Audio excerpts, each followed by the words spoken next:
Boa noite. É um prazer enorme recebê-los para mais um encontro temático da nossa escola, o primeiro deste ano.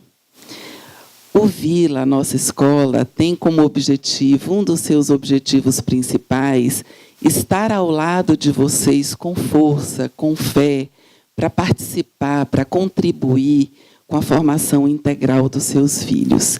E é por isso que esse evento tem como objetivo principal trazer reflexões sobre temas importantes, temas relacionados às nossas crianças e aos nossos jovens, trazendo ao palco mentes brilhantes que possam nos ajudar a repensar, a refletir, a ressignificar e até mesmo, quem sabe, recriar a nossa missão de educar. Eu agradeço a vocês por reconhecerem o nosso compromisso com a educação e, acima de tudo, a nossa busca permanente pela excelência na entrega e na experiência de tudo o que fazemos. E hoje, esta demonstração de reconhecimento fica muito clara para a gente. Esse encontro temático, o primeiro de 2019, é o encontro temático de maior participação das famílias em toda a história da nossa escola. E a gente está vibrando com isso. A gente quer vocês cada vez mais perto da gente. E de que jeito a gente pode celebrar aqui, no nosso teatro? É pedindo uma salva de palmas para vocês, famílias, que nos enchem de alegria.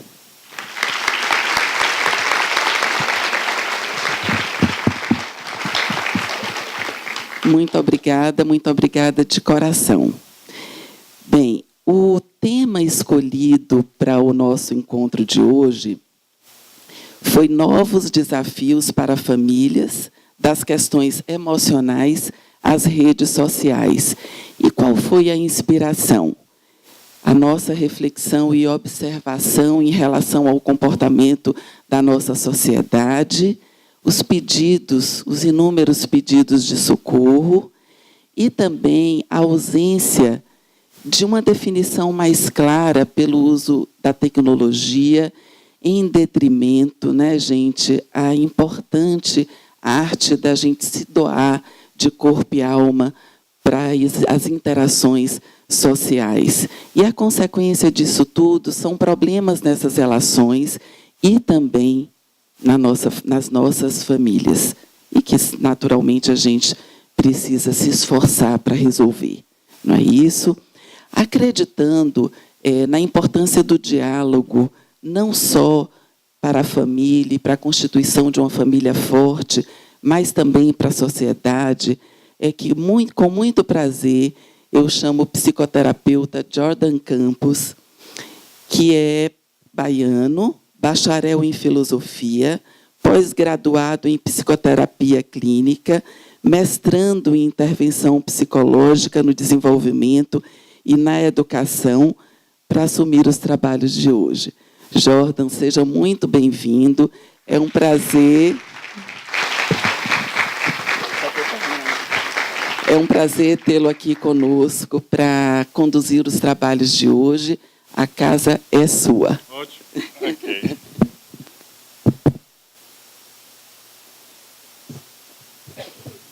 Olá, boa noite. É um prazer estar aqui com vocês. Adoro essa tarefa boa de conversar com pais. Eu poderia começar dizendo para vocês que, nos últimos 16 anos, eu venho trabalhando muito dentro de clínica. Eu sou um psicoterapeuta clínico, mas também tenho várias vertentes de eventos, de aulas. Hoje a gente comanda a maior pós-graduação da América Latina em psicologia transpessoal. E acabamos trabalhando com educação. Então, eu sou também docente, eu sou do próprio curso que a gente desenvolve, coordena e amplia para esse mundo inteiro. Acabo rodando um pouco o mundo inteiro, levando também uma nova forma de olhar os processos psicológicos. Então, nos últimos 10 anos, em todos os congressos mundiais que se fala da nova psicologia, nosso trabalho sempre esteve presente, sempre está aprovado. mostrando que aqui na Bahia, em Salvador, a gente está fazendo um movimento diferenciado. Então, foram muitos os convites durante todo esse tempo de levar a nossa sede para São Paulo, de levar a nossa sede para o Rio de Janeiro, mas com muito carinho eu digo não, eles que venham, né? A gente precisa ter uma raiz aqui, e nessa Bahia de Todos os Santos, dessa mistura que a gente tem, é muito gostoso estar trabalhando o transpessoal. O transpessoal não é nada mais do que aquilo que está além da nossa pessoa, o que está ao nosso redor, o que conduz e o que nos conduz em ecossistema, em outras pessoas, em outras origens, em outras determinações, que não apenas entender que nós nascemos como um papel em branco e que vamos sendo fruto apenas da educação dos pais, ou das formas como a condição onde a gente nasce. Eu vou explicar um pouco isso para vocês. Eu vou fazer um processo teórico, porque eu tenho um objetivo nessa noite, que 50% do objetivo são vocês e 50% do objetivo são os filhos de vocês. Okay? Eu trabalho com muitas crianças, adolescentes, adoro trabalhar com crianças e adolescentes, porque é muito mais rápido do que com vocês. Né? Muito mais fácil, muito mais rápido. Embora eu posso dizer que de uma década para cá, de uns 8 anos para cá, eles começaram a vir com demandas tão complexas quanto vocês, tão estruturadas quanto vocês. Né? Onde a gente recebe uma criança de 9, 10 anos e parece que eu estou falando com a ideia de um adulto de 25 anos. As ideias muito bem estruturadas, a cognição muito ampliada, e aí geram-se diagnóstico de tudo, né? Hoje está na moda diagnóstico para tudo que é criança, e são apenas sintomas que revelam algumas desordens que a gente vai refletir junto nessa noite. Vocês, quando entraram, receberam um kitzinho, uma sacolinha, e dentro dessa sacolinha tem um papel escrito Terapeuta Responde. Né? Foi um pedido que eu trouxesse para cá um pouco da pegada do Terapeuta Responde, que é um evento que a gente faz mensalmente na Livraria Cultura do Salvador Shopping. Já fazem 4 anos que a gente faz esse evento. A próxima edição é dia 17 de maio. A gente ainda tem pouquíssimos ingressos. Quem quiser participar esteja convidado. Depois eu falo sobre isso, mas a gente vai usar esse papel para que a gente possa se comunicar nessa noite. Ou seja, durante a primeira meia hora do que eu vou falar, vocês podem fazer perguntas específicas, colocar nome ou se considerar como anônimo. E parte da nossa equipe que está aqui vai recolher esses papeizinhos, vai colocar ali dentro daquele baú. Deixa eu até abrir o baú, né, para que a gente possa recebê-los. É assim que a gente faz todo mês durante 4 anos.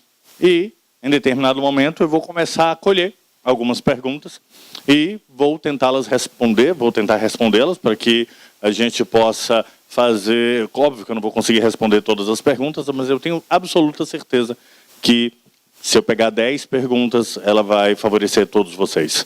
Porque as causas aqui são muito mais comuns, somos muito mais iguais nessa noite do que diferentes. Dia de semana, né?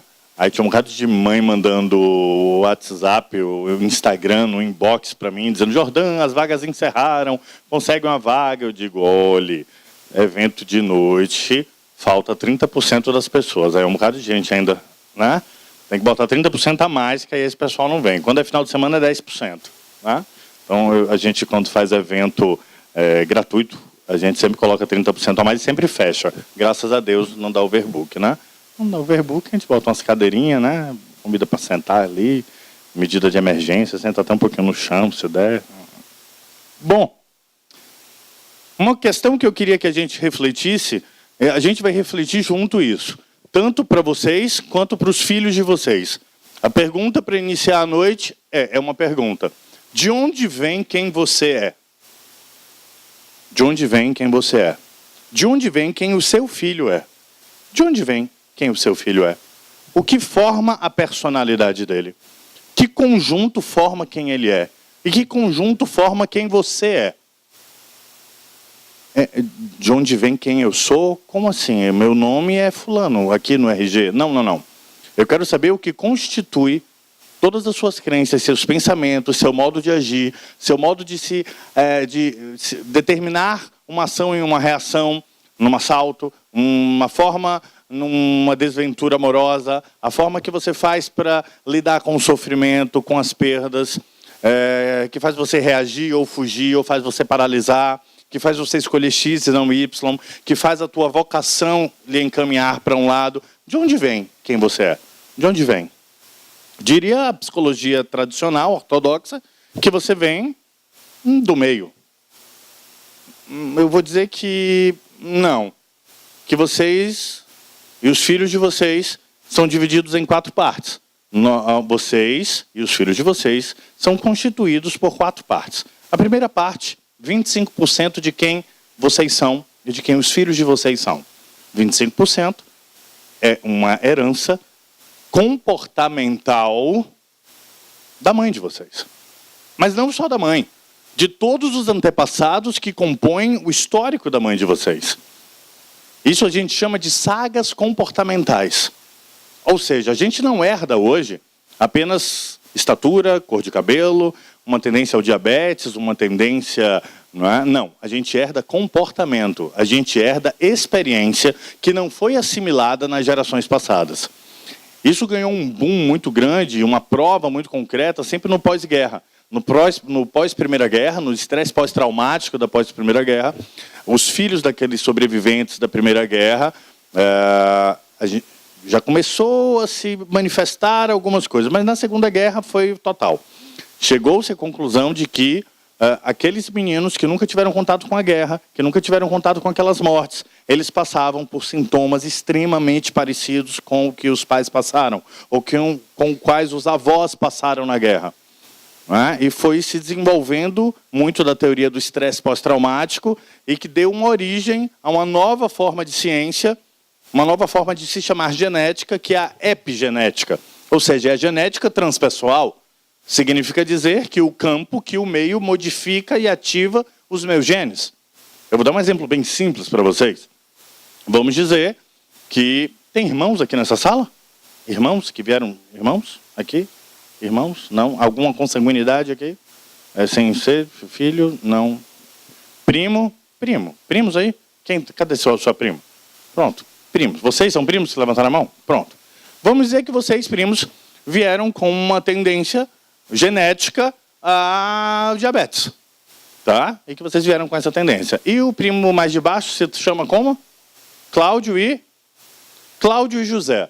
Vamos dizer que Cláudio, ele passou a ter uma vida no ecossistema dele com muito estresse, pouco sono e uma alimentação desregrada. Ou seja, a epigenética dele aciona com maior celeridade o gatilho genético. Ou seja, se eu tenho um gatilho genético para o diabetes, o meu ecossistema, o estresse que eu passo, a falta de sono que eu tenho, a forma como eu me alimento, pega a minha predisposição genética ao diabetes e antecipa. Ou seja, ele pode ter diabetes lá nos 26, 30 anos. O José, não. Tem uma vida com muito pouco estresse, dorme bem e tem uma alimentação muito equilibrada. Então, provavelmente, ele só vai desenvolver esse gene na velhice, como uma diabetes senil, não é? Então, o que pegou diabetes logo?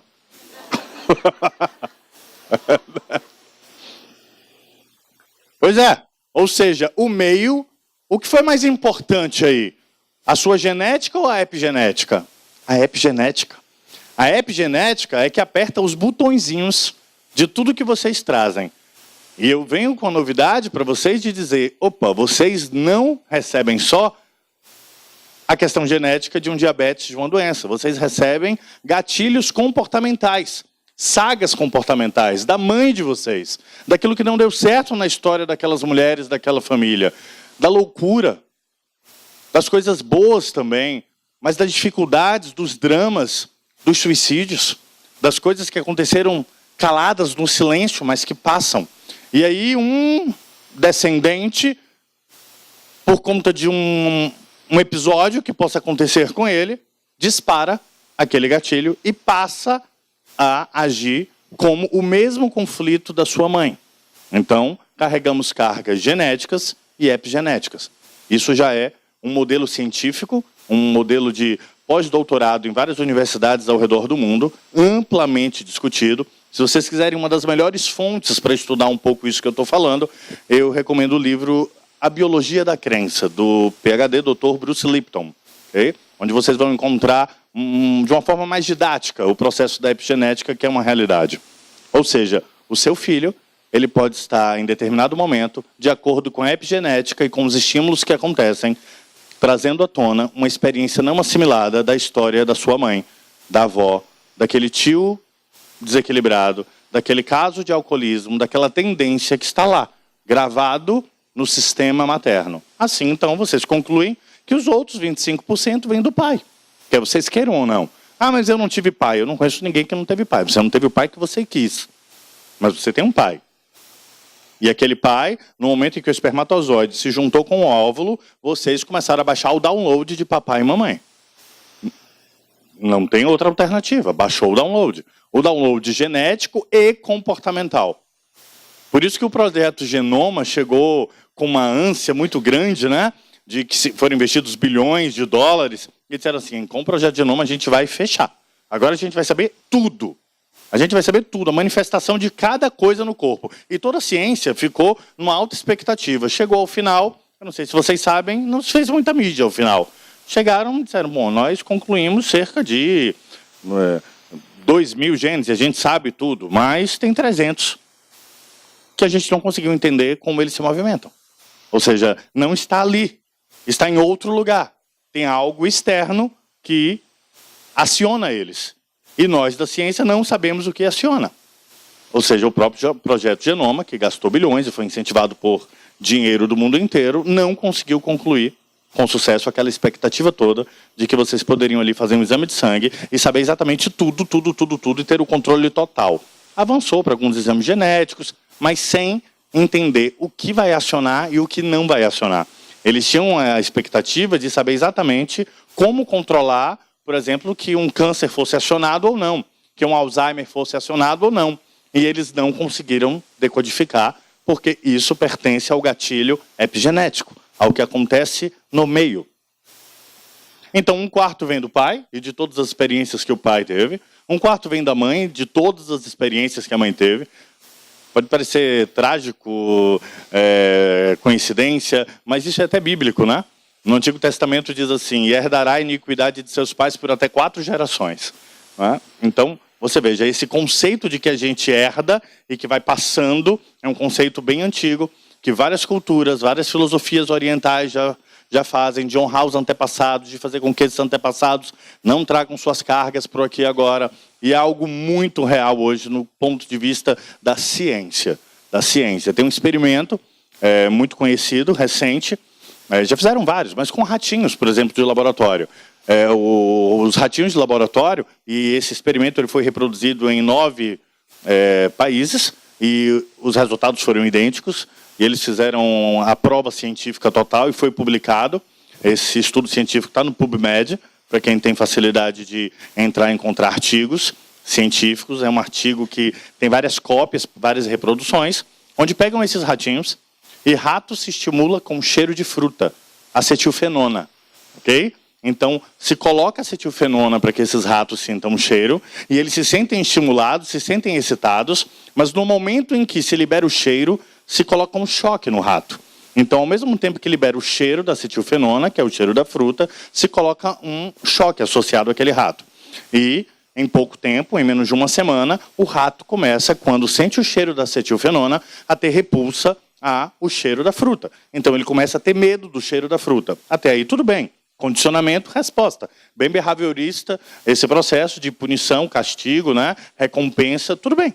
Mas o que os cientistas não esperaram e concluíram através desse estudo é que várias partes sensoriais do ratinho foram alteradas, mas uma importantíssima. Os óvulos e o espermatozoide desses ratinhos carregavam a questão e o medo do cheiro da fruta.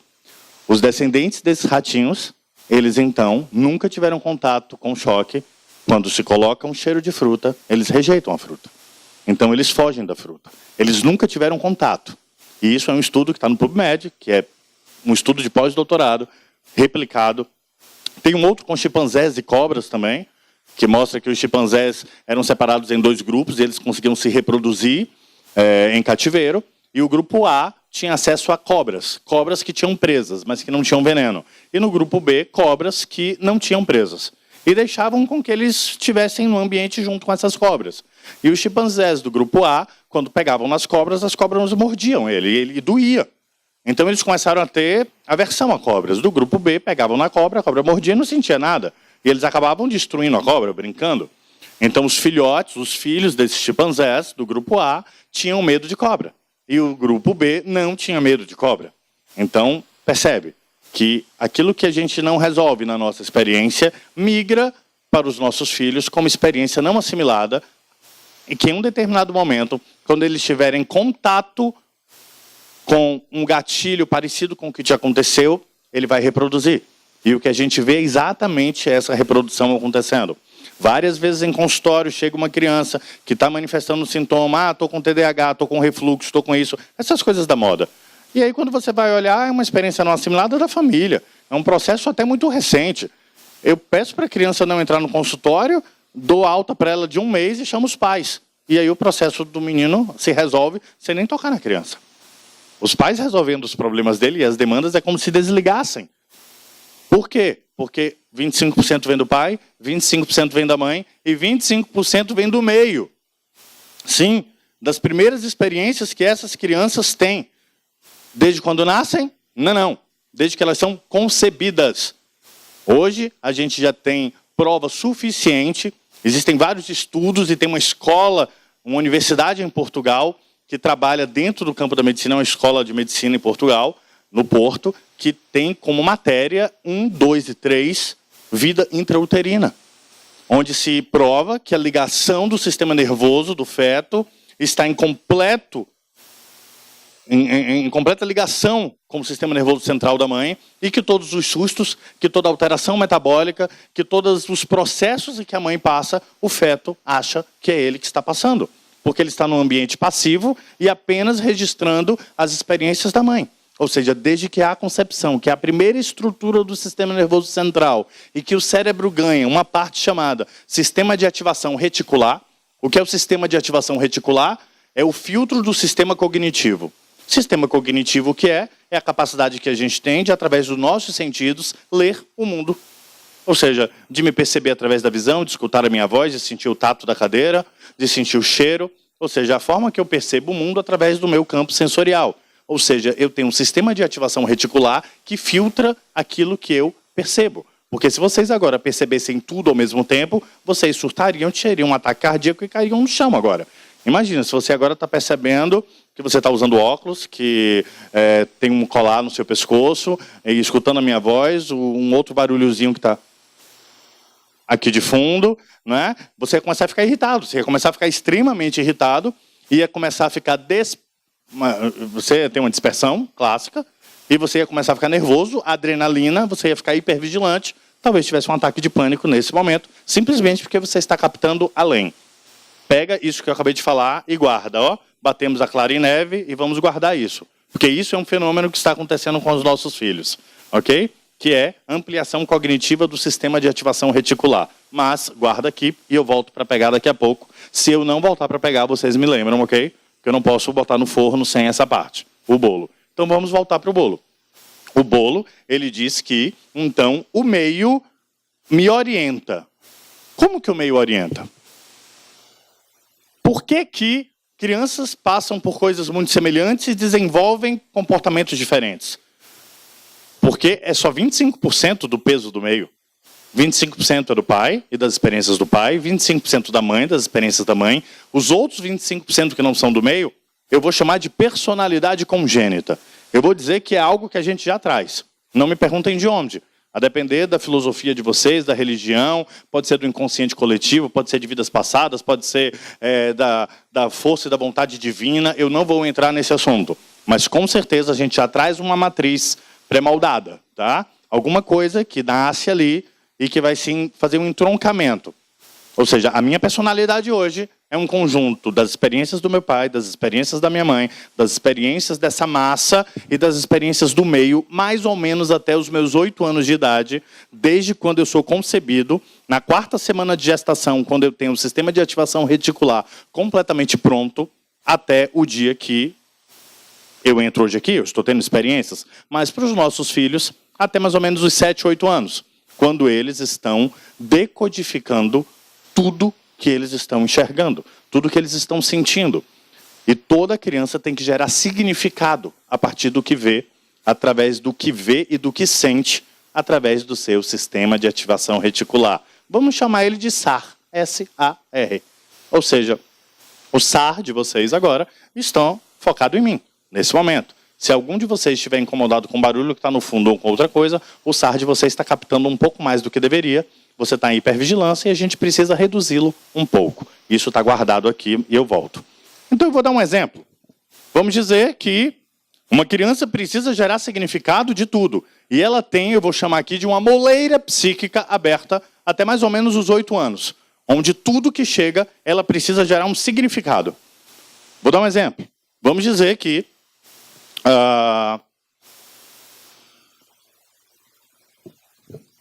uma criança está de noite no seu quarto, mais ou menos umas 7, 8 horas, e escuta um grande barulho na sala. Ela abre a porta do quarto dela, ela tem 7 anos. E ela vai para a sala. E quando ela chega na sala, ela vê uma cena muito feia, muito horrível, muito drástica. Ela vê o pai batendo na mãe. Ela vê o pai esmurrando a mãe. E vê a mãe gritando naquele momento.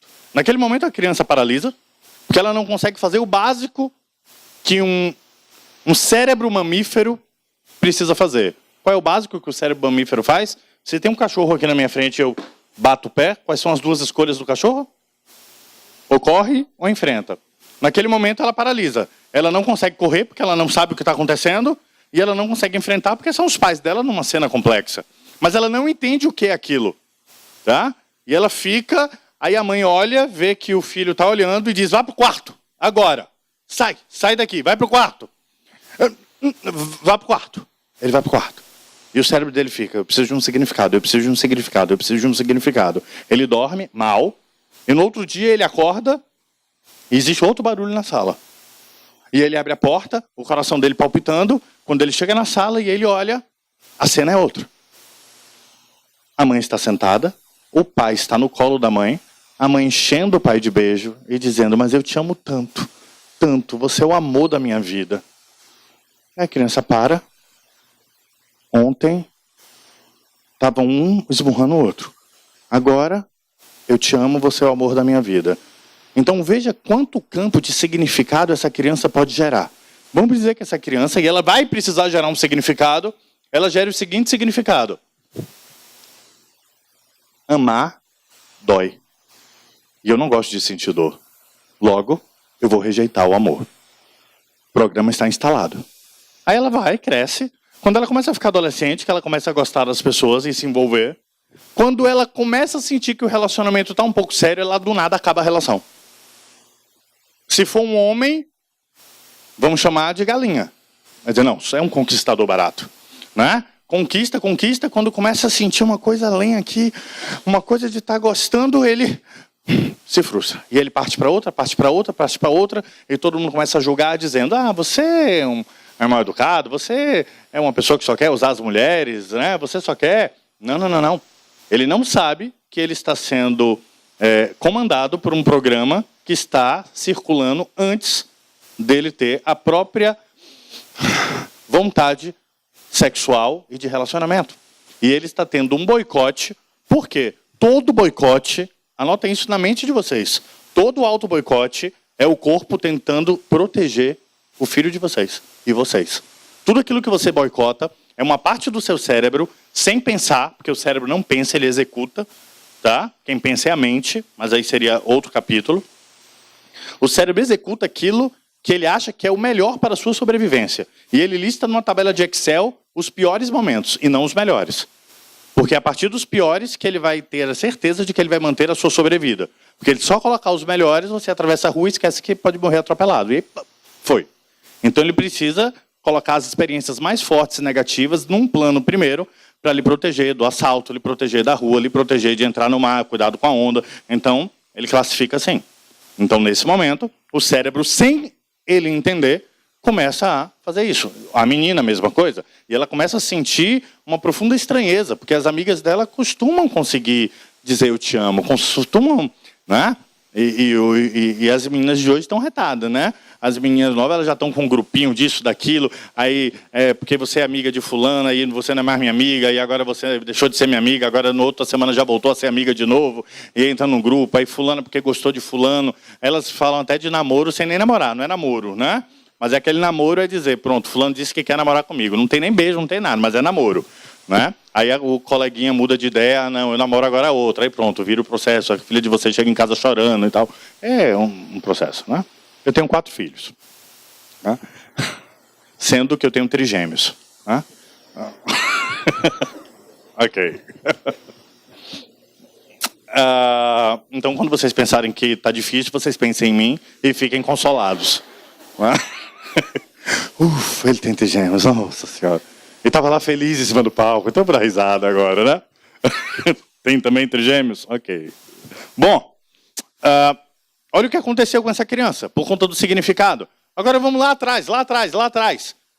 Bebê, 2 meses, vai no pediatra. E o pediatra fala para a mãe, olha, deixa eu te falar uma coisa. Nova recomendação aqui. Você só pode alimentar o seu bebê de 3 em 3 horas. Mas, doutor, e se ele chorar? Não. Se ele chorar, ele está de frete.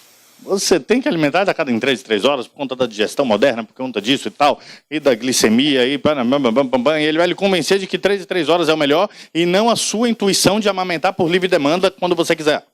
E ele vai dizer de 3 em 3 horas, porque a gente já vai começar a comandar o moleque desde cedo, né? Vamos fazer com que ele ganhe disciplina nesse processo. Aí o pai está lá na sessão e diz assim, mas doutor, ele vai chorar. Não, chorar não está com fome. Não é possível que ele vai estar com fome, meio termo. Tá bom, tá. Aí sai a mãe, e aí? O pai, não, vamos seguir a risca, porque o doutor é o cara, né? Doutor é PhD, tudo. O doutor é doutor. Então pronto, tá. Aí a mãe bota no relógio, aí pronto. Chega em casa, já dá uma amamentada, né? Pronto, vamos começar agora. Deu. Aumentou, aí parou, pronto. O bebê dormiu, botou no berço. Aí a mãe já tá lá, tensa, né? Aí dá 1h30, o menino... Ela, boi da cara preta, não pode mais cantar boi, porque já é terrível. Mas canta outra música lá, né? Alguma outra música.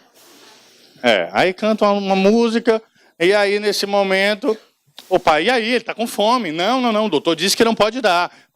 A criança está com fome, mas ela não dá a comida. E a criança está com fome, e ela grita, e ela urra querendo a comida. E não, é chilique, temos que vencer, né? Lemos naquele livro alemão que temos que deixar a criança chorar, não é? Então vamos deixar a criança chorar, porque vai, não, só de 3 em 3 horas. Pronto, a criança dormiu com 2h30, já morgou, né? Já está de ressaca. É aquela história quando você fica esperando a comida, você dorme e perde a fome, né? Pronto, bebezinho, dormiu. Aí pronto, a criança está lá dormindo, aí o despertador da mãe toca. Pronto, agora é hora. A criança está dormindo, ela pega o menino, sacode, bota no peito, o menino já está abrindo a boca, não sabe nem direito o que está acontecendo. O bico do peito entra, empurra, né? Técnica de mama avançada, já empurra todo, já fecha a boca do menino, já começa a fazer a sucção pela boca do menino. E haja jato, né? Ok, eu bebo. Então, essa criança depois ela chora, e não pode chorar, e chora, e quando chora, não tem. Começa a ficar registrado um programa mental nessa criança. Todas as vezes que eu grito pelo que eu quero, eu não sou atendido. Mas todas as vezes que eu não faço nada, eu sou atendido. Olha a complicação. Quando essa criança, então, começa a se desenvolver, ela tem medo de dizer o que ela quer, ela tem medo de colocar a sua expressão para fora, porque ela acredita que se ela gritar, que se ela falar o que ela precisa, que se ela lutar pelos direitos dela, ninguém vai dar ouvido. Então ela fica sempre esperando que as coisas venham até ela. Aí vai ser taxado do tímido, do introvertido, da pessoa que tem problema, da pessoa que é meio autista, é melhor ir no médico, é melhor começar a tomar Ritalina, é melhor começar a tomar isso. E o processo foi o quê? Um programa mental que está ali e que é possível, com uma análise familiar, com uma psicoterapia focada, desplugar, mesmo que a gente não saiba exatamente onde foi. Essa é a maravilha do processo.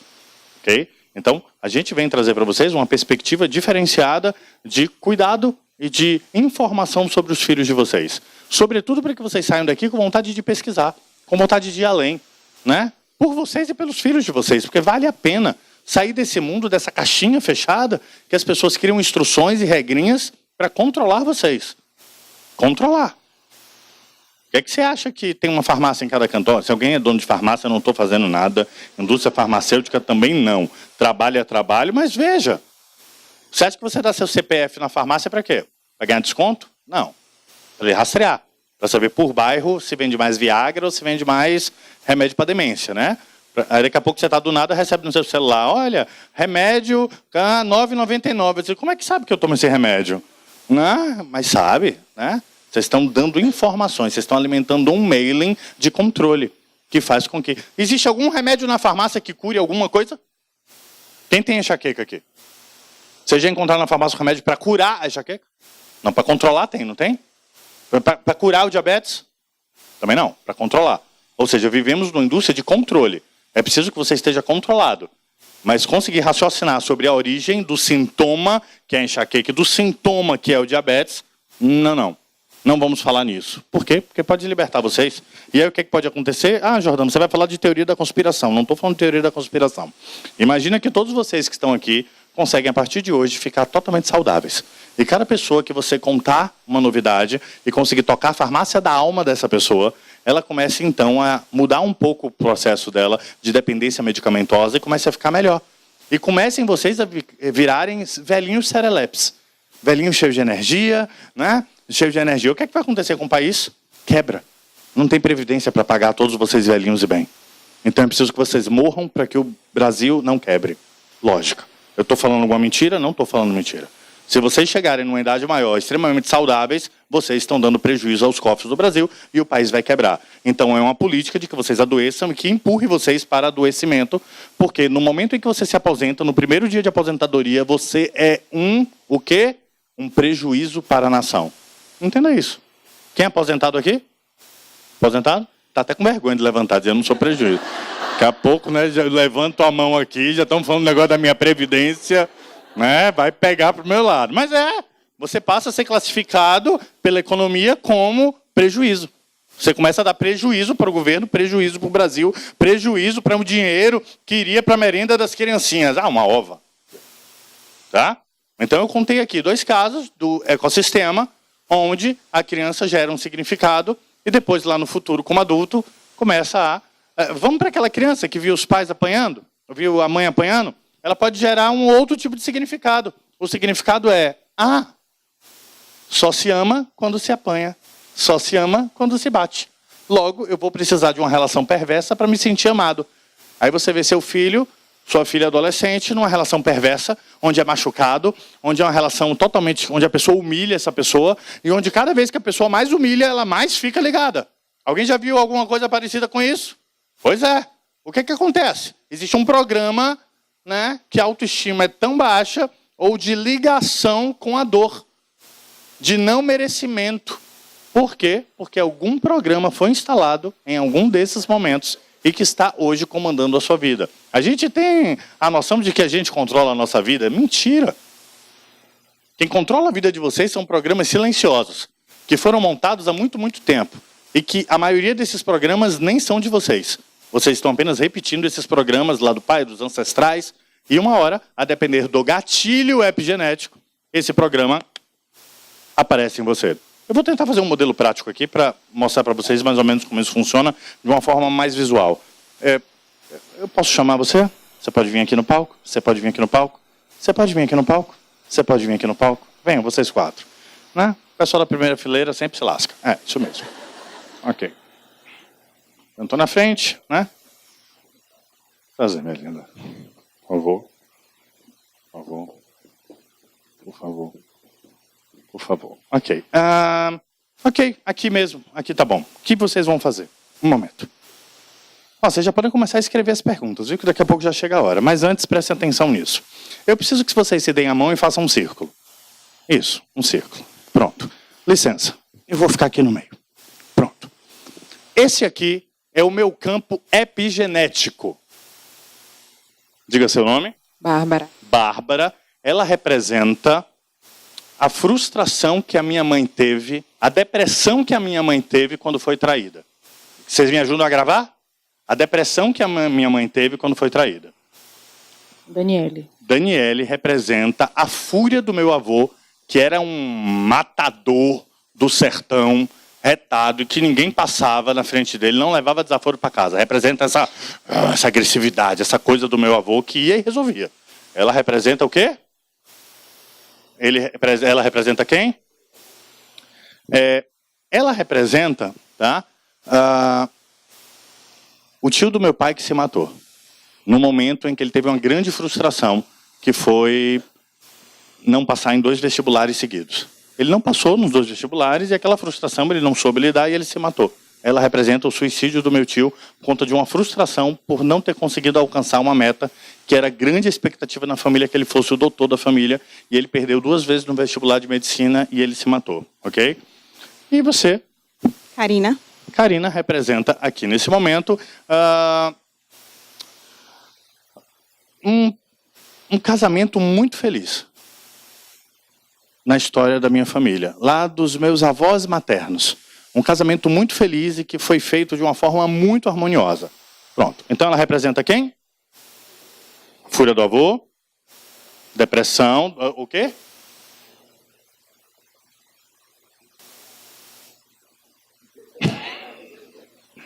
Ela foi traída e aconteceu o quê?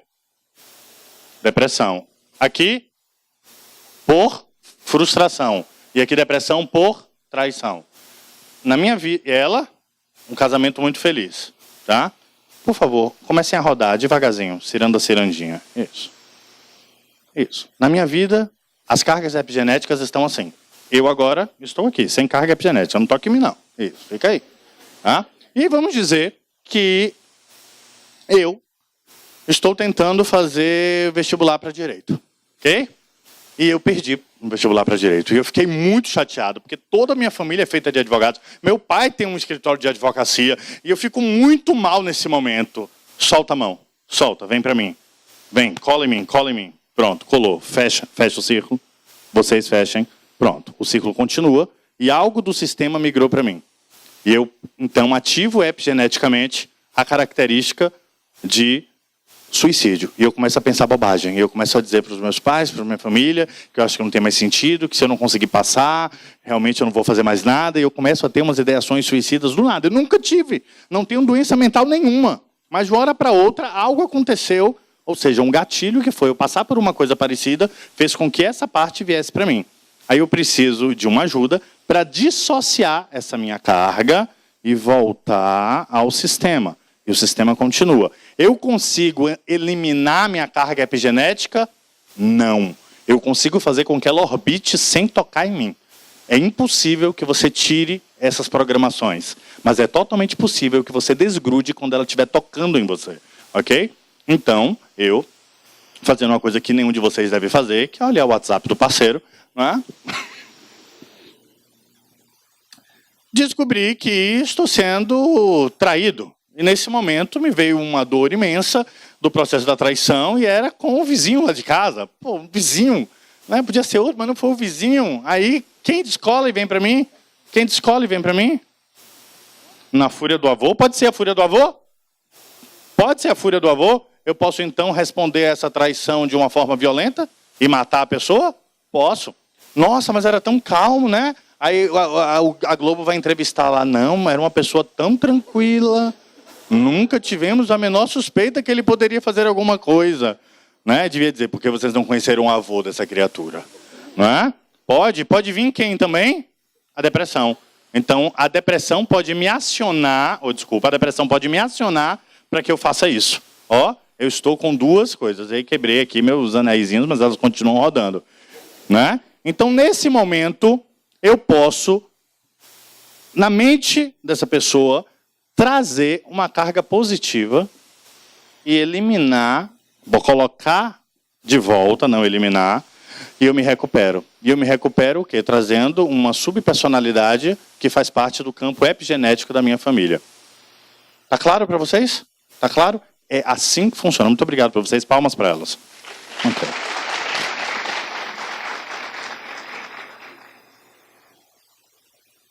Ou seja, vocês não vão conseguir remover os orbitais dos filhos de vocês.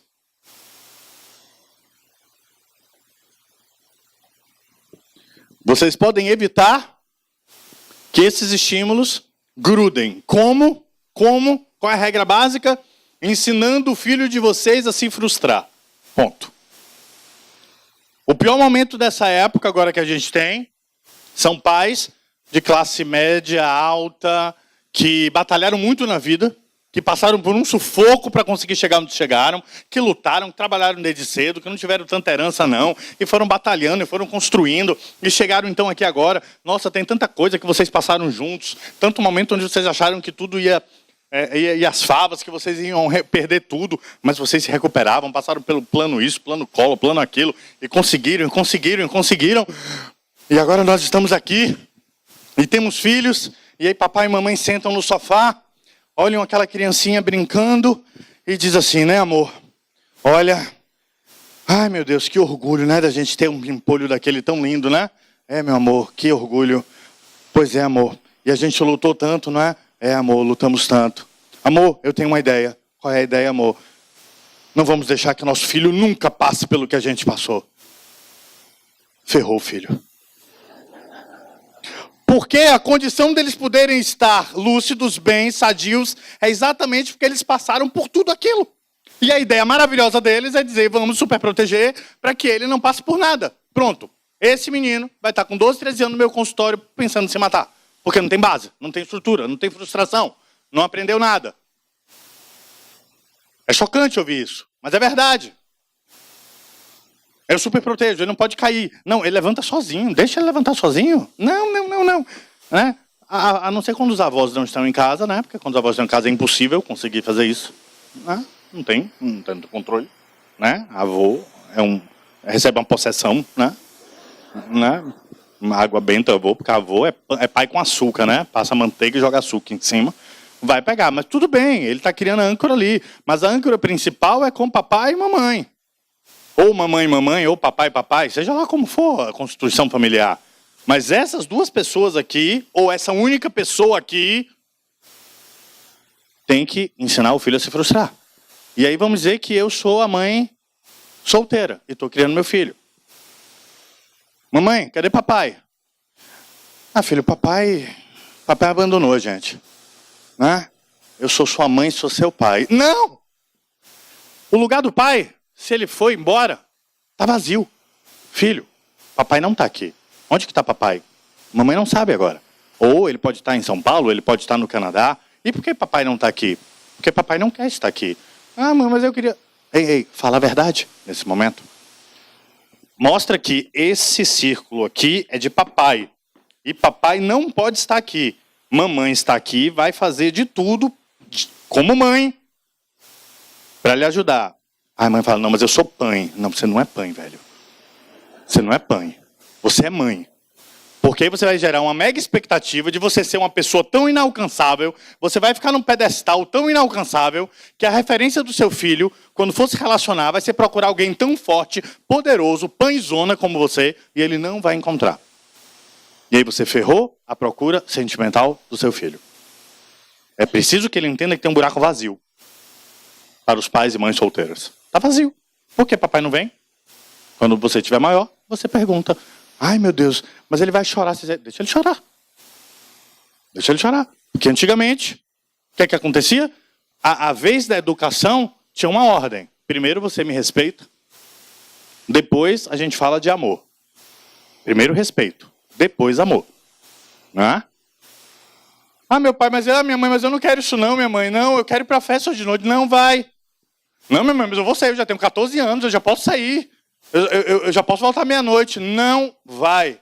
Por que eu não vou? Você não pode me responder por que eu não vou. Olha, você não vai porque eu acho que você não deve ir ficar com aquelas pessoas. Minha mãe, você está falando daquelas pessoas, estou falando, eu não quero, vá para o quarto. Não vou para o quarto. Vá para o quarto agora. Vá para o quarto. Chateado? Uhum. Pé da vida? Uhum. Fechou no quarto. Ficou lá.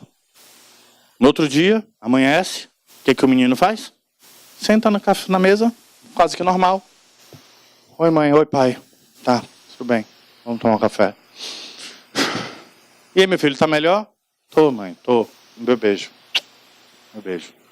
Tá bom. Vai pra escola, tá? Tchau, mãe. Tchau. Levou o lã, meu filho? Não tenho dinheiro. Tá bom. Tchau. Isso há 15 anos atrás. Hoje. Ah, mãe, mas eu quero ir pra festa. Não, eu preciso ir pra festa. Não, meu filho, não. Você não pode ir para a festa, porque mamãe está aqui sozinha, mamãe só tem você, filho. Não tem nem papai aqui em casa para ficar com você, você tem que ficar comigo, filho. Porque vai deixar a mamãe sozinha? E se alguém entrar aqui em casa, filho? Né? Não faz isso com a mamãe, não. Pô, mãe, lá vem você com esse negócio, velho, de ficar lamentando. Pare com isso, velho. Vai procurar um namorado, mãe. Pelo amor de Deus, isso é falta de namoro. Né? Pô, síndrome de Malcolm da Zorra, Malcolm é mal comida. Não falei nada. Ô, mãe, entendeu, mãe? Tá, você não vai. É? Não vou não, né? Não vou não, né? Tá bom, me aguarde. Me aguarde. Você tem tesoura aí? Tesoura pra quê, meu filho? Eu vou cortar aquela zorra daquele negócio da janela do meu quarto. E você vai ver se amanhã eu amanheço dentro do quarto, viu? Ó, tranquei. Pá, trancou a porta. Aí a mãe levanta. Ai, abre a porta, meu filho, abre a porta. Não, mãe, agora eu vou me matar, tô me matando. E agora eu vou cortar tudo. A história hoje é assim, né? Não vai me dar não, eu vou matar, vou morrer. Vou tomar seu Rivotril todo. Entendendo? Eu vou chegar, se você estiver dormindo, vou pegar seu Rivotril, misturar com seu Prozac, ainda com aquele Donarém que você tem, tá? E ainda com aquele outro que você usa para emagrecer, que deve ser uma droga também. Vou misturar tudo e eu morro. Entendeu? Eita, calma. Epa. Opa. Sem machucar, sem machucar. Sem machucar. Sobreviveu, sobreviveu. Energia rolando aqui, né? Ok. Então veja, por quê?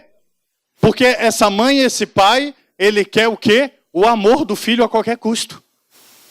Então o filho não entende o que é respeito. E você só ama quem você respeita. Não existe amor sem respeito. Você só consegue amar, desenvolver o amor se você tem respeito. Então vocês, muitas vezes, da infância de vocês passaram por umas pesadas. Vocês deixaram de amar a mãe e pai, a maioria não. A maioria não. E hoje? Não, meu filho, qualquer coisa você chega num lugar para almoçar, chega num restaurante, vamos todos sair. Aí leva você, mulher, seus 2 filhos e seu melhor amigo, né? Aí seu melhor amigo está do seu lado, você está saindo, aí senta na churrascaria, aí seu amigo fala assim, e aí, vamos sentar aqui? Não, peraí. E aí, filhinho, vocês querem sentar onde? Porra, cara. Ah, papai, eu quero sentar ali, onde já tem aquela pessoa, ó, papai. Ai, meu filho, não, mas ali, meu filho, naquele lugar, peraí que papai vai dar um jeito. Chega lá. Oi, tudo bem, vocês da mesa? É assim, será que vocês podiam sentar na mesa do lado? É porque eu tô vindo ali, ó, minha esposa, meu filho, tal, será que podia? Vai que o casal levanta, podia. Aí o menino fala o quê? A hierarquia dessa zorra é minha. Não é de vocês, não. E eu vou adestrar vocês. E na hora que vier me dar ordem, quem manda aqui nessa parada sou eu. Ou seja, não existe a determinação do pai. Uma coisa é você ser flexível. Outra coisa é você começar a comprar amor. Por quê? Porque seu relacionamento não deu certo, porque você está carente, porque você está com a cabeça que não está funcionando bem direito em algumas coisas. Vai procurar psicoterapia, vai procurar autoconhecimento. Mas você transmigrar isso para o teu filho e barganhar amor, primeiro, você não vai ter nem amor nem respeito, nenhum dos dois. E o que vai acontecer? A hierarquia vai virar. Você vai ser refém dos seus filhos. O que está acontecendo hoje? Eu posso dizer para vocês.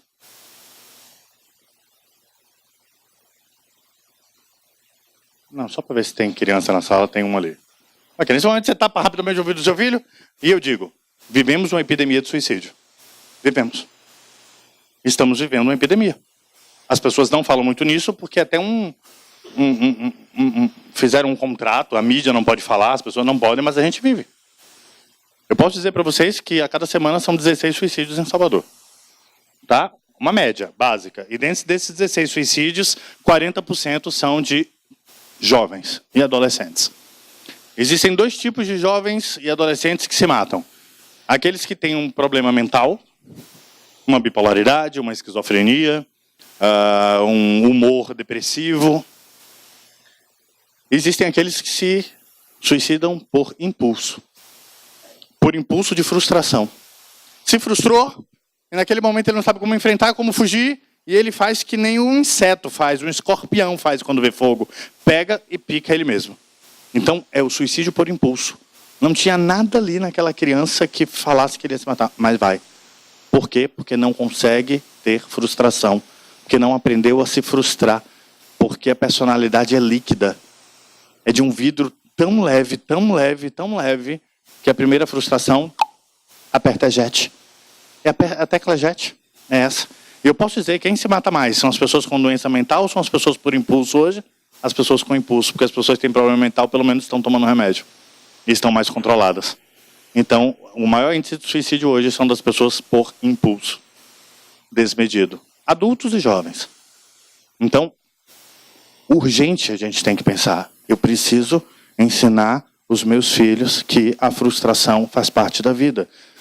Não importa se eu sofri muito para chegar aqui, foi o sofrimento que fez com que eu chegasse aqui, que fizesse com que eu seja a pessoa forte que eu sou hoje. A pessoa lúcida de algumas coisas. Então, nesse processo todo, a gente ainda tem um fato agravante de perda de identidade. Que é qual? Rede social. Portal aberto para que eu possa criar um personagem para que as pessoas me aceitem no meu mundo. Então, pela rede social, eu posso criar um avatar, eu posso criar um personagem, eu posso ser o forte, eu posso ser o corajoso e dizer o que eu quero. Então, eu vou criando uma subpersonalidade, um mito de super-herói ao meu redor, para poder lidar com a vida como ela é. Mas aí, quando a vida é como ela é, eu não consigo pegar o super-herói que está na rede social e trazer. E aí eu fico vulnerável e eu começo a ter um choque. Não temos muito para onde correr nesse momento, porque as redes sociais são uma realidade. Então temos uma geração que vai precisar aprender a usar as redes sociais. E eles vão aprender como? Através dos pais, que não tiveram mais, na maioria das vezes, na sua infância, acesso à rede social. Ou seja, é uma zona de transição imensa.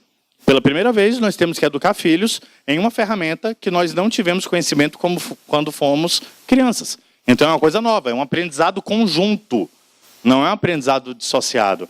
Os nossos filhos talvez poderão ensinar redes sociais porque eles já vão saber e o cérebro vai tentando se adaptar. Mas eu posso dizer para vocês que o nível tecnológico que a gente chegou hoje, de expandir a cognição do nosso cérebro para compreender a megapixelização dos programas, das TVs, dos jogos, das redes sociais, que tem muito megapixel, cada vez é um celular que quase que a imagem salta da tela.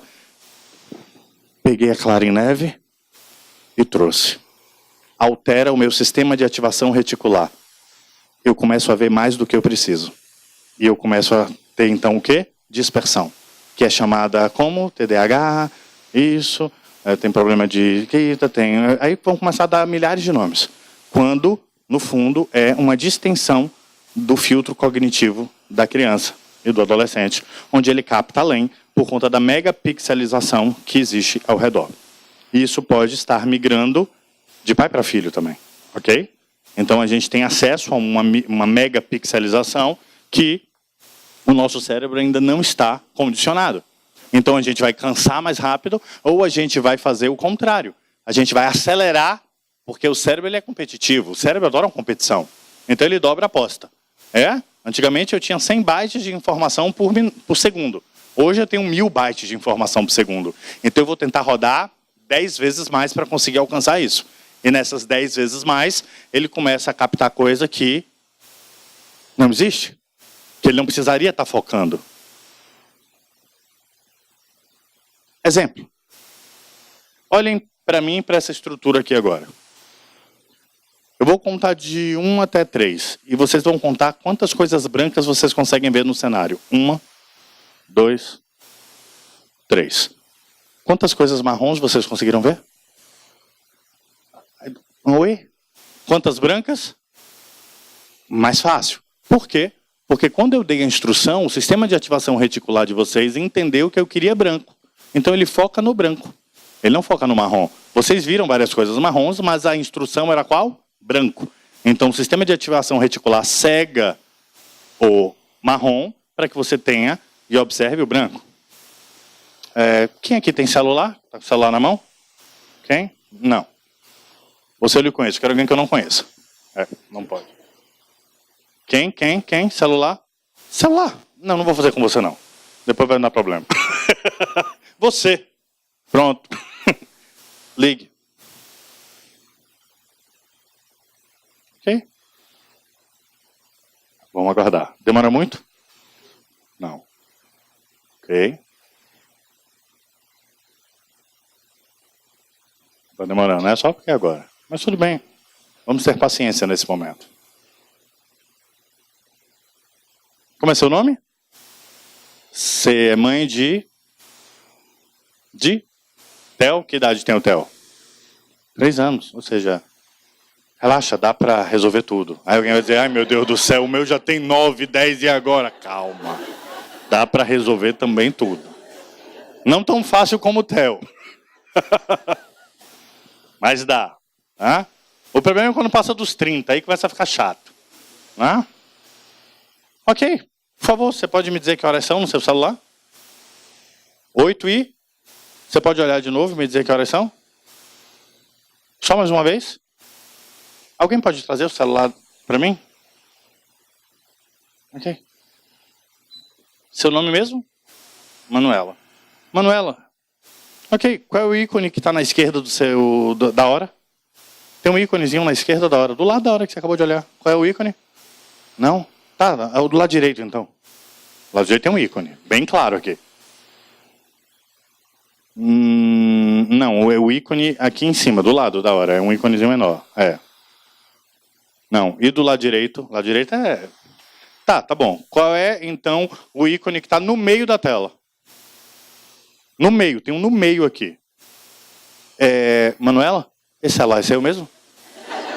Obrigado, viu, Manuela? Toma de volta, tá? Agradeço essa participação. O que foi que aconteceu com a Manuela? O SAR dela funcionou. Simplesmente isso. O que foi que eu pedi a ela? Hora. Então, ela entende que se ela olhar o celular, ela vai ver a hora? Sim. Então, o cérebro dela cega todas as informações e faz com que ela observe apenas a hora. É assim que funciona um cérebro equilibrado. E aí, no momento em que a gente começa a ter muito estímulo, ela olha a hora, mas ela fica vagueando em outras coisas e absorvendo outras coisas que não é do comando do momento. Uma coisa é você meditar, uma coisa é você passear no bosque, uma coisa é você ter contato com a natureza e estar observando tudo, o que é maravilhoso, mas outra coisa é focar na hora de uma prova, na hora que o seu filho está dentro da sala de aula e o professor dando aula. E aí o professor anota aquilo, fala aquilo, e ele não consegue fixar a hora, ele fixa as outras coisas. E aí ele não consegue pegar o aprendizado. Por quê? Porque está existindo uma desincronia no sistema de ativação reticular dele, e ele não está conseguindo ter a filtragem correta. E se uma pessoa aumenta muito esse filtro, ele começa a alucinar auditivamente, fisiologicamente. Vocês querem a mesma coisa? Dá um exemplo. Silêncio absurdo. Escutem na mente de vocês a voz da mãe de vocês falando o nome de vocês. O timbre da mãe. Aqui. Quem conseguiu, levanta a mão. Todo mundo esquizofrênico, hein? Escutando vozes. Ou seja, numa criança e num adolescente, onde o sistema de ativação reticular está muito aberto, ele pega essa voz, tira daqui e escuta por aqui. E aí você começa a achar que tem alguém do lado, que a mãe está aqui, que alguma coisa aconteceu. Por quê? Porque ele não consegue mais apenas raciocinar com o que está aqui. Todo mundo sabe que vocês escutaram um timbre, porque eu sei que vocês escutaram, mas não foi a mãe de vocês falando agora. Foi dentro da memória. E quando esse sistema de ativação reticular está muito ampliado, ele confunde tudo. Todos os barulhos. Ele pega esse barulho que está de fundo, ó. É dual de algum gerador, provavelmente de um gerador. E o SAR dele interpreta que esse barulho pode ser decodificado como uma voz falando alguma coisa para ele. E ele começa, então, a surtar, a delirar e a alucinar. Qual é a diferença de delírio para alucinação? Só para que vocês entendam bem. Delírio é uma ideia fixa sobre uma coisa que não está acontecendo. Uma ideia. Tipo, eu acho que todo mundo está me olhando aqui, achando que alguma coisa sobre mim. Tá? A maioria dos delírios tem a ver com sexualidade, tem a ver com sensação de que vocês estão me perseguindo, ou que vocês estão gravando alguma coisa sobre mim, ou que você sabe o que eu estou pensando. Isso é delírio. É uma ideia forte sobre alguma coisa. A alucinação é eu sentir, ver, através da minha cognição, algo que não existe. Ou deixar de ver. Tipo, se eu estou olhando aqui para... Como é seu nome? Para o Leonardo, e estou aqui dizendo que eu estou vendo um macaco no pescoço dele, eu estou alucinando. Porque esse macaco não está, ok? Então isso é alucinação. Agora eu posso ter uma alucinação negativa. Positiva é a alucinação que eu estou vendo uma coisa que não existe. A negativa é eu olhar e não ver o Eduardo. Não estou vendo ele. Leonardo. É Leonardo. Eu não estou vendo o Leonardo. Ou seja, o meu cognitivo cegou o Leonardo. Isso também é uma alucinação. Ok? Delírio é diferente. Seria olhar para o Leonardo e dizer: caraca, ele vai me matar quando sair daqui. Tenho certeza, cara. Ele está me olhando com um jeito de que ele vai me matar. Né? Ou seja, isso é delírio. Eu não estou vendo nada. Eu estou pressentindo uma coisa que não tem lógica e eu tenho uma forte ideia disso. Fico com medo, meu coração dispara e eu tento sair daqui e não quero ver ele na minha frente. Isso é delírio.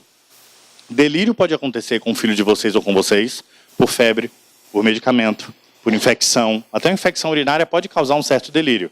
Tá? A alucinação já é uma coisa um pouco mais poderosa. Tá? E o delírio por medicação, o nome não é delírio, é delirium. O M. É a mesma coisa, escreve da mesma forma. Mas quando a gente vai dizer que a pessoa está tendo um delírio por conta de uma substância, de uma droga, ali não é delírio, ali é delirium. E costuma passar até que o medicamento ou a droga vá embora. Então, na maioria das vezes, é uma coisa passageira. E aí vem outra pergunta de vocês, que pode estar acontecendo lá de vocês, que é: e as drogas, Jordão? Não é? E aí, com essa história agora de que todo mundo tem um artigo pronto científico de que a maconha faz bem. O que eu vou fazer com isso? Né? Porque o argumento em casa é pesado. Eu recebo pais que estão lá. Maísa, meu mundo caiu. Né? O meu filho da maconha, pronto, ele é traficante, já está exportando para a Bolívia, já está não sei o quê, já está no processo. E é uma novidade. Né? Então, assim, eu estou falando agora eu estou instigando vocês a outros temas que a gente precisaria assim, de muito mais tempo para falar sobre eles. Esse é o momento que eu vou pedir para que... Cadê a Adriana? Cadê a Gabi? Né? Possam recolher alguns papeizinhos. Vocês já têm papeizinho? Já tem perguntas? Pronto, já tem. Vamos pegar. Eu quero agora interagir com vocês. Eu quero saber o que está vindo de vocês. Enquanto eu bebo água. Deixa eu perguntar uma coisa para vocês. O que a gente está conversando até aqui agora, está fazendo sentido? Levanta a mão, só para eu ter uma ideia. Pronto, a ideia é essa, é fazer sentido, tá? Porque quando faz sentido, a gente se torna responsável por aquilo e a gente vai procurar um meio de colocar esse sentido para frente. Vamos lá. Vamos falar um pouco sobre... Você já fica comigo. Anônimo. Na verdade, não é uma pergunta, e sim uma constatação, Jordão. Também na infância passei por situações semelhantes à citada. Presenciei por diversas vezes o meu pai espancar minha mãe. E hoje, por consequência, desenvolvi um medo, pânico. Quando ouço barulhos, gritos, sangue, meu coração dispara e começo a tremer os lábios e muitas vezes ânsia de vômito. Sim, o que aconteceu é que aquela informação foi uma experiência que você não conseguiu assimilar e somatizou no seu fisiológico. Então, cada vez que você observa uma movimentação, um barulho, o seu cérebro, lembra da tabela do Excel? Ele pega a pior experiência e ele traz à tona como sensação. Então, você não sabe o que está acontecendo, mas seu corpo reage, fica hipervigilante no começo e começa a lidar todo. Porque o que a hipervigilância faz? Quando você tem uma descarga de adrenalina no seu corpo, ele aumenta o volume dos seus 5 sentidos. Para quê? Para que você possa rapidamente enfrentar ou fugir do que está acontecendo. O problema é quando ele aumenta o volume e você não sabe do que você tem que enfrentar e do que você tem que fugir. Entende? Uma coisa é você estar do lado de fora aqui da porta e um pitbull entrar pelo Colégio Vila correndo. E aí você sai correndo, sai correndo. Bom, na hora que você vê o pitbull, você decide o quê? Enfrentar ou fugir? Pronto, fugir. Então ela sai correndo, sai correndo, sai correndo, abre ali, entra a porta. Quem é que está ali na porta? Como é seu nome? Na porta? Como? Taila. Taira. Daia. É você que está na porta. Tá? Ela, como é seu nome? Lívia. Aí Lívia bate na porta, você abre, ela entra, você fala, pitbull! Pum. Aí ela fecha a porta. Aí como é que Lívia vai estar? Ela vai estar com esses sintomas aqui que o anônimo escreveu. Os sintomas pânico, coração disparado, estou tremendo e os lábios muitas vezes secos e até um enjoo. Ela vai estar sentindo as mesmas coisas que você. Só que qual é a diferença dela para você? Ela sabe por que ela está sentindo isso. Então ela não entra em desespero. Porque ela sabe que ela está assim, colocando do pitbull. Então eu sei. E aí a primeira pessoa vai chegar ali perto dela e vai dizer o que para ela? Toma água com açúcar. Água com açúcar. Por que água com açúcar é um santo remédio para acalmar? Por nada. Simplesmente porque faz você respirar. Porque quando você bebe, você faz assim, ó. Aí você toma a sua respiração no presente, e a respiração do presente faz com que você foque no aqui e agora, e aí ela escuta alguém falar, já pegaram um pitbull? Nesse momento, a carga de adrenalina começa a descer. Por quê? Porque você libera uma substância chamada acetilcolina. A acetilcolina anula a adrenalina e ela volta ao normal. E com isso aqui? Que é a imagem da violência física. E que produz adrenergia o tempo todo na vida dessa pessoa, sempre que ela se envolve num barulho ou num tipo de confusão. E aí, como é que faz? Aí chega no... Porque, assim, ninguém vai no psiquiatra fazer exame preventivo, vocês concordam? Você não chega lá dizendo aqui, doutor, o que é que ele traz aqui? Não, doutor, eu vim aqui para saber se daqui a um ano eu vou pirar. Né? Se, como é que estão? Ver, né? Uma refletida aqui sobre minha vida. Né? Saber se tem um medicamento bom aí para mim. Né? Pô, meus amigos todos têm... Ó, um tem Rivotril, outro tem Frontal, outro tem um Prozaczinho, né? Outro tem um novo aí bacana que deixa a pessoa acesa. Eu queria saber se também tem um para mim aí e tal, se eu precisar. Se daqui a um ano eu passar por uma tristeza, como é que vai ser? Bolsa, Bolsonaro entrou aí, não sei, né? Bolsa de valores, nunca se sabe, né? Então, não, você só vai no psiquiatra aonde? No pior momento. E você fala as piores coisas. E qual é o papel dele? Tapar aquela dor, aquele momento agudo. E por que ele vai lhe empurrar de remédio? Vai doer o que eu vou dizer. Porque ele lhe empurra de remédio e na maioria das vezes ele diz não pare de tomar. Por quê? Pela indústria farmacêutica, que banca o processo todo, mas por uma questão básica.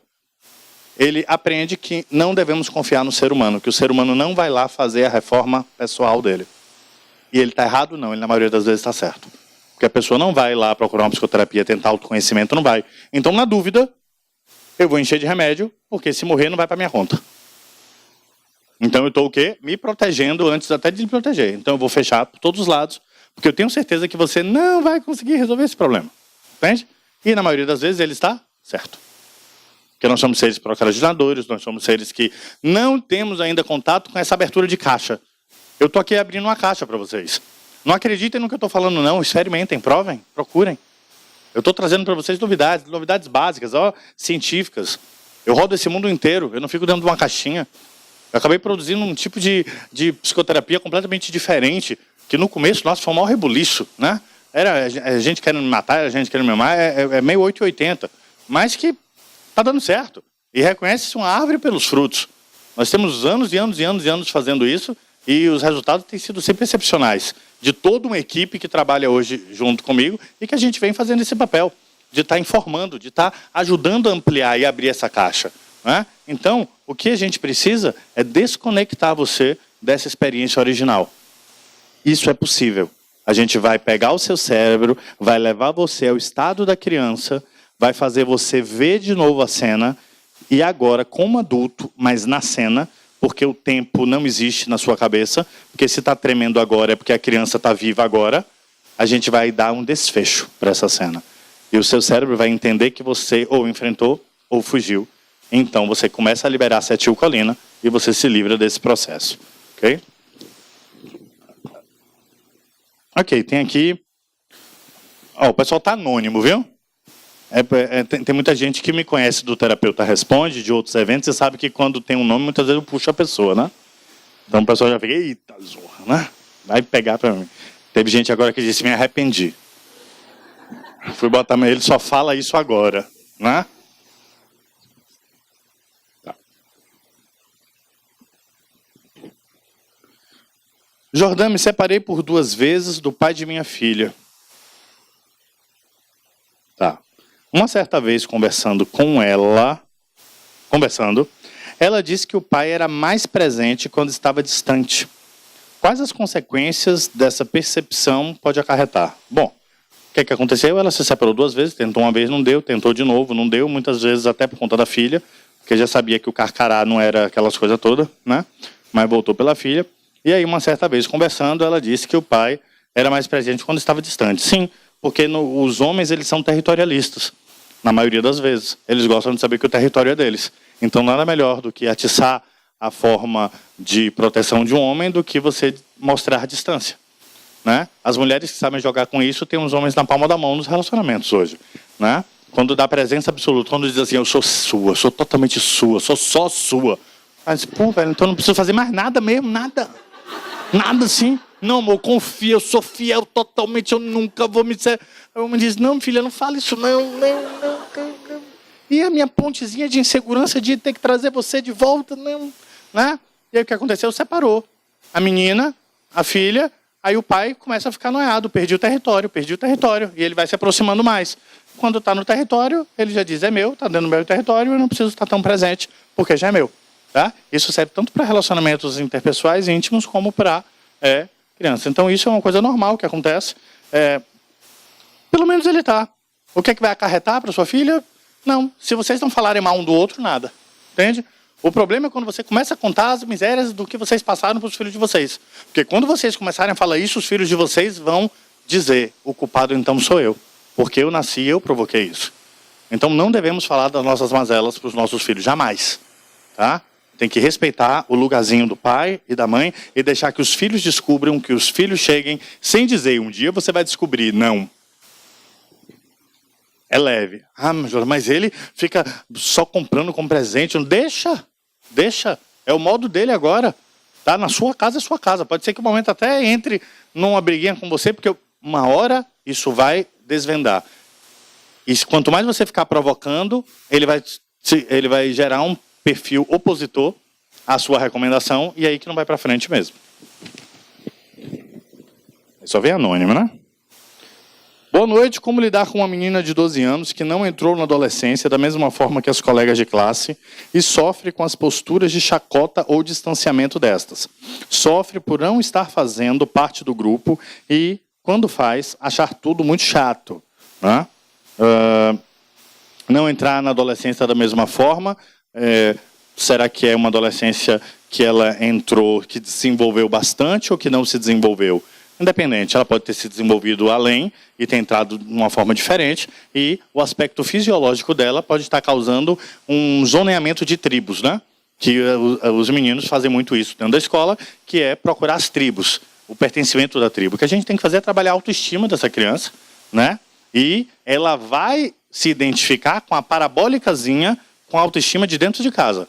Não adianta a gente tentar fazer um bom processo com essa menina, dar uma boa base de autoestima e de identidade a ela, se lá dentro de casa ela tem um lamentador. O pior exemplo para um filho é um pai ou uma mãe lamentador. Que sempre tá, não, mas é culpa, nada tá bom, mas eu só tô doente, mas eu não tô assim. Você é um sugador, você é um vampiro, você está sugando a energia vital do seu filho. Tá? Então, jejum total de lamento. Não pode lamentar. Quando você lamenta, a criança é reforçada na baixa estima dela, porque ela está vendo, até então, o mundo pela ótica do pai e da mãe. Na maioria dos exemplos que eu vou dar de como melhorar a criança, eu vou dizer, melhore o pai, melhore a mãe. Aí a criança vem. Por isso que eu estou dizendo, é muito mais simples. As crianças estão em completa ligação. Uma criança dessa, possivelmente, ela pode ter em casa um exemplo de um lamentador, ou de uma pessoa que realmente fica assim, e ela entra nesse processo. E até ela pode ter crescido um pouquinho mais rápido para se livrar de você, né? Sem você saber, né? Acelerando. Deixa eu me desenvolver rápido aqui para conseguir cair fora desse processo. Isso pode chocar, mas eu não estou aqui para fazer média, não preciso fazer média com ninguém, então eu vou dizer exatamente o fruto da minha atividade clínica, de muita experiência, porque isso eu tenho, e eu trato disso no meu dia a dia. Mas tudo tem jeito. E é bom quando toca na gente. Eu mesmo falo para os meus alunos, olha, se os pacientes de vocês saírem do consultório sempre dando risada, tem alguma coisa de muito errada na terapia. Tá? Não, porque meus pacientes saem todos felizes. Eu digo, você não está fazendo terapia. Você está falando que a pessoa quer escutar. Tá? E terapia não é isso. Terapia é desconstrução. Terapia é reflexão. Né? Às vezes o paciente manda uma mensagem no meio de semana para mim dizendo assim, eu estou com ódio de você. Eu digo, meu Deus, a terapia está dando certo. Graças a Deus. Maravilha, ótimo. Processo de evolução são para os corajosos, né? Sair de um lugar comum para existir em outro lugar é para corajoso, porque muitas vezes quando você está com o seu problema, você já gerou uma rede ao seu redor de pessoas para sustentar aquele seu problema. E aí quando você fica boa, aquela rede vai dizer, agora que tu tá bom, tu faz. Opa, não é conveniente eu ficar bom, eu vou continuar no lamento, eu vou continuar coitadinho de mim. Porque se eu fico bom, eu perco o ganho secundário que eu tenho por estar mal. Isso é complexo, mas isso é verdade. As fobias são experiências anteriores saga genética incubada pela epigenética. Ó, o pessoal já está, né? Gostei.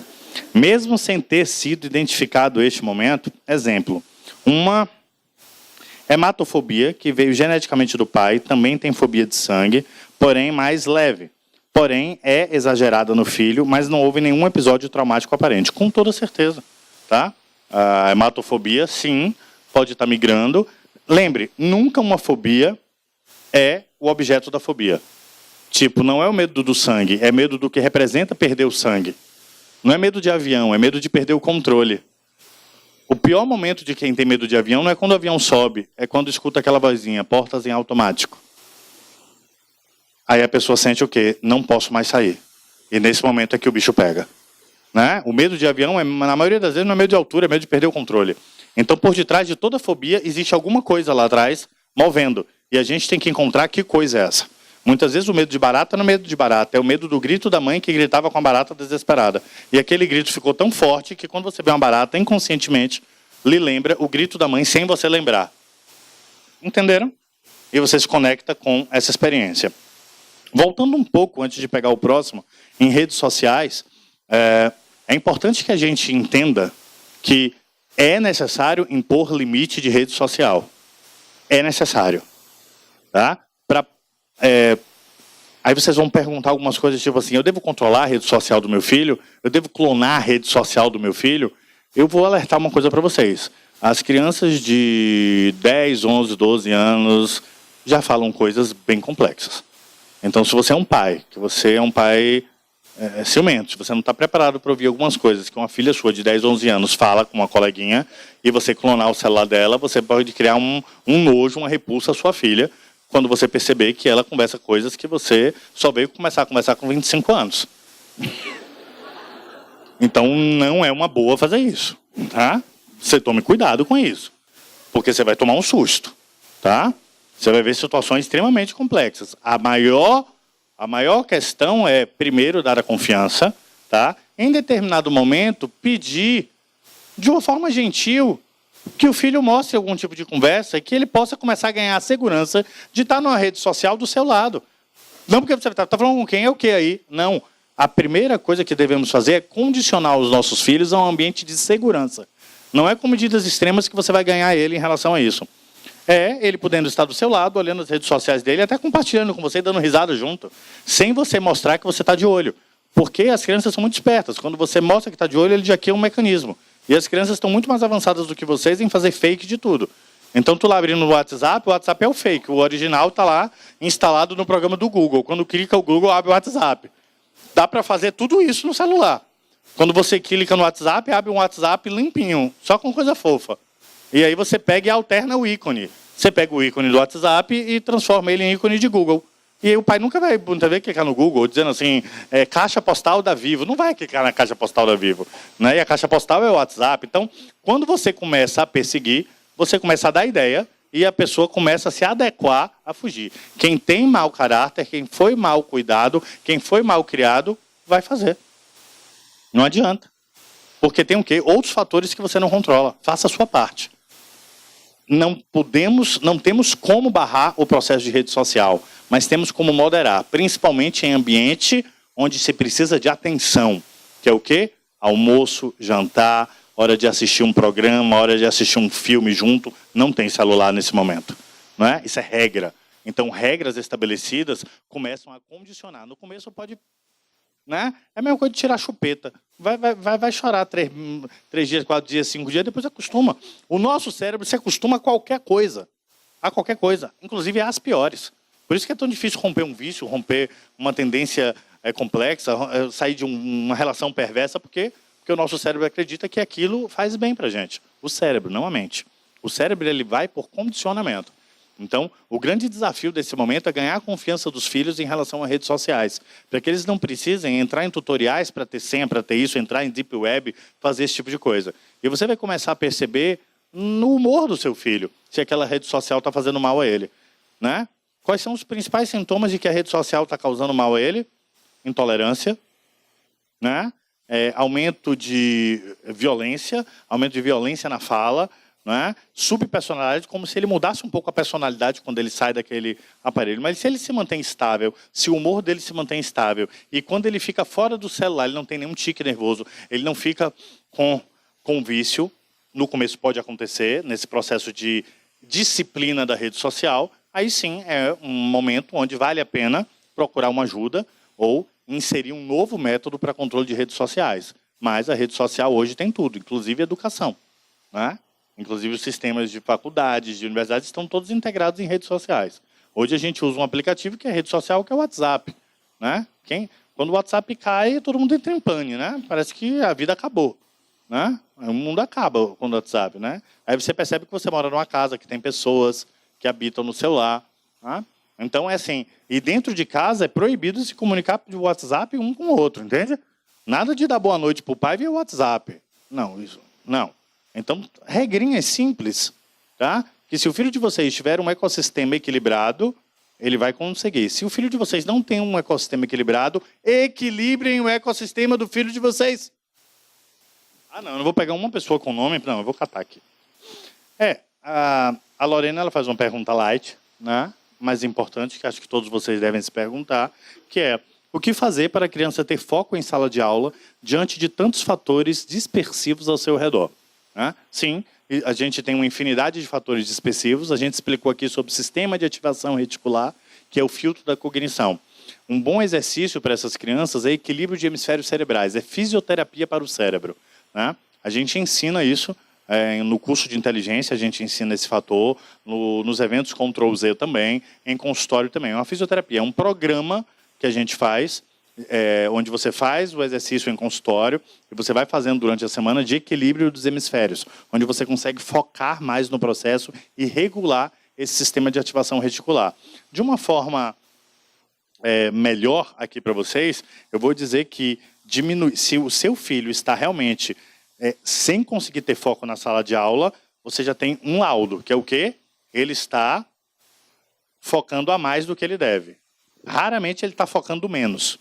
Tá? O que a gente ia chamar de uma dislexia.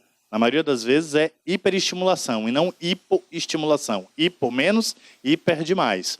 Então a gente tem que orientar essa criança a ter momento de lazer, a ter momento de atividade física e o principal equilibrador do processo de foco, o principal, sono. Noites bem dormidas fazem com que o filho de vocês melhore muito no foco. É o primeiro remédio, é o natural, é sono. Ou seja, regula a hora que ele vai dormir, olha a hora que ele está dormindo, até que horas ele pode ficar assistindo alguma coisa ou não. Porque se o filho de vocês estiver dormindo bem, estiver com uma boa alimentação, estiver fazendo atividade física e ele estiver com problema de foco, ele pode ter uma dificuldade na eletricidade do cérebro dele que a gente pode corrigir em consultório, ou vocês podem fazer um curso rápido e aprender como se faz. Eu não tenho como fazer isso aqui agora. É isso. A gente acabou de falar nisso. A pergunta é: quais as estratégias lançadas para orientar as crianças e os adolescentes para o uso de redes sociais de forma consciente? A gente tem que entender uma coisa. O seu filho ele vai ficar mais interessado em rede social, mais interessado em ficar com o nariz afundado e a alma afundada numa rede social quando ele tiver problema de identidade. Ou seja, quando ele tiver conflitos no ecossistema dele, que a rede social seja a atração para ele se esconder do que está acontecendo em casa. Então, presta atenção. Quanto mais o ecossistema estiver desequilibrado, mais a rede social é uma tentação e uma válvula de escape. Assim como a maconha é uma válvula de escape, assim como a cocaína é uma válvula de escape, assim como a bebida é uma válvula de escape, são anestesias para o inferno de casa. E sempre tem um indivíduo mais frágil em casa, sempre tem um filho mais frágil em casa que paga o pato por todo mundo, não é? E que a gente olha e diz assim: aquele ali deu certo, é a ovelha negra, é aquele doentinho. Não, o doentinho de casa, o mais frágil de casa, ele tem uma mega de uma antena parabólica na cabeça, ele acaba pegando todo o caos de todas as coisas que acontecem na família e sentindo tudo de uma vez só. E aí ele pira muitas vezes, aí ele surta. Né? Então aquilo significa que aquela criança mais frágil é o termômetro da casa. Aquela criança que tem refluxo, que tem alergia toda hora, que toda hora tem alopecia como criança, tem isso, tem aquilo, significa que ele é um termômetro da casa. Se a casa melhora, ele melhora. Tentem fazer isso. Passem um final de semana sem lamentar dentro da casa de vocês. Não pode lamentar, ninguém pode lamentar aqui. Né? todo mundo em harmonia, tocando, tocar, gente, ó, tocar. Coisa assim, ó, tocar o filho, toca. Quantas crianças eu chego lá e as crianças dizem que o pai e a mãe não tocam? Não toca. É oi, tudo bem, faço meu... Não, tocar. Todo mundo se tocando em casa, todo mundo trocando olhar dentro de casa. Um final de semana sem lamento, não tem lamento.